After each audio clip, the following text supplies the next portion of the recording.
आं खावलायगोन बर्तमान मानव गेदेर प्रमद बर' बिथांनि दैदेननाय इउपिपिएल राजखान्थि दोलोआव गासैबो रायजो राजाया जाहाथे लैहोर फैनानै बाहागो लाफैयो।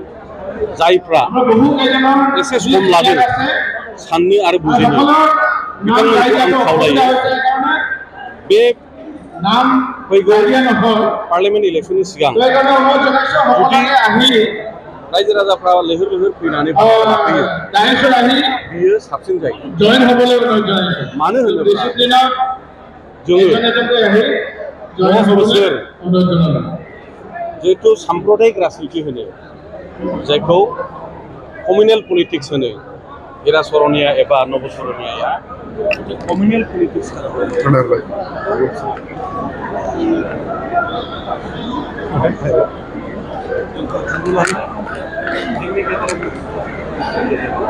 हुदाफोरखौ नस्थ' खालामदों।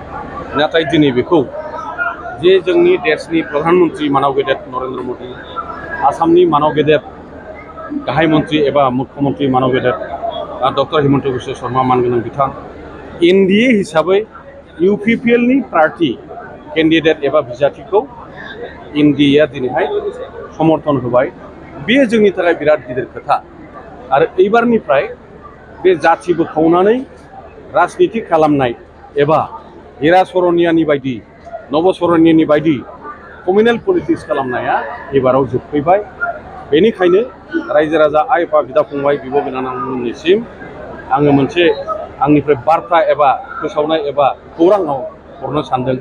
बे समखौ जोङो मोनसे सनानि सम एबा गल्डेन टाइम होननानै जों बेखौ लानाया मोजां, सनानि हुजुग हिसाबै जों लानाया मोजां।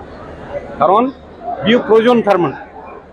बर' अना बर' होननाया बिभिन्न खेथ्रआव बियो मोनसे खथिकारक, जोंनि थाखाय बिराद मोनसे गाज्रिबो। बेखौ दिनै एनडिएआ गसंथानानै इउपिपिएल दोलोनि केन्डिडेटखौ देरहाहोनानै बे सक्तिखौ दिनै फोजोबनाय जाबाय। बे समखौ जोङो सुजुग हिसाबै जों लानो बेखौ आं खावलायो। नोंथाङा बिपिएल दाजेननायनि दाजेननायाव गोबां फान्डारि एबा गोबां बिहोमा दं नोंथांनि गेदेर नोंथांखौ नागारबाय एबा नोंथांखौ माखासे मिडिया एबा सोर चन्द्र होननानै बिथांमोना माबायदि बिथांमोना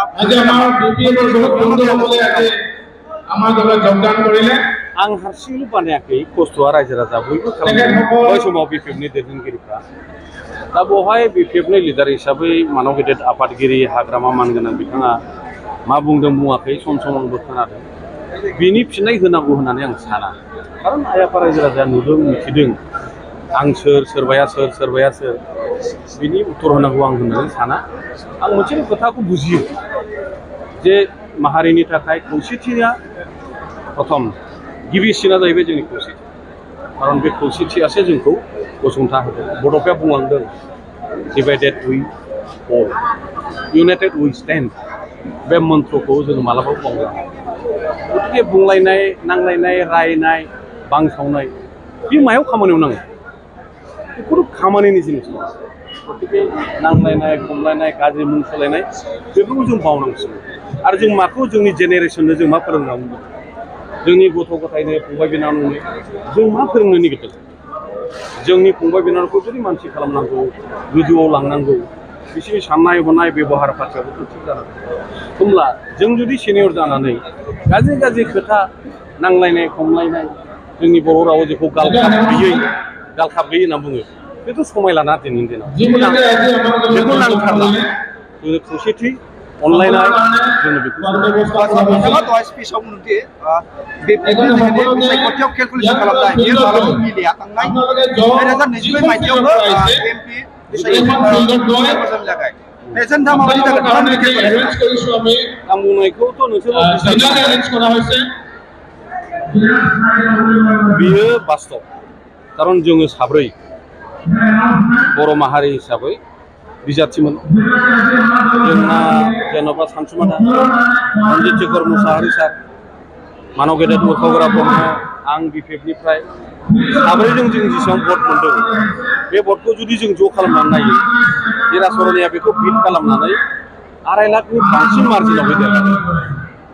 होमबा जोङो नाय ज' जाजोबनानै सिंगेल केन्डिडेट खालामबाबो दिनैनि दिनाव बे सम्भब नंगौना नङा बेखायनो आं बुंदों जे एनडिएआ दिनै इउपिपिएलनि केन्डिडेट एबा बिजाथिखौ समर्थन होदों बे बिराद जोंनि थाखाय गिदिर खोथा बेखौ जों मोनसे अपरचुनिटि गल्डेन अपरचुनिटि हिसाबै जों लानांगौ प्रेक्टिकेला बे आरो ओंखायनो बुंदों आङो समयनि दाबि जों समखौ बुजिनांगौ थेंक इउ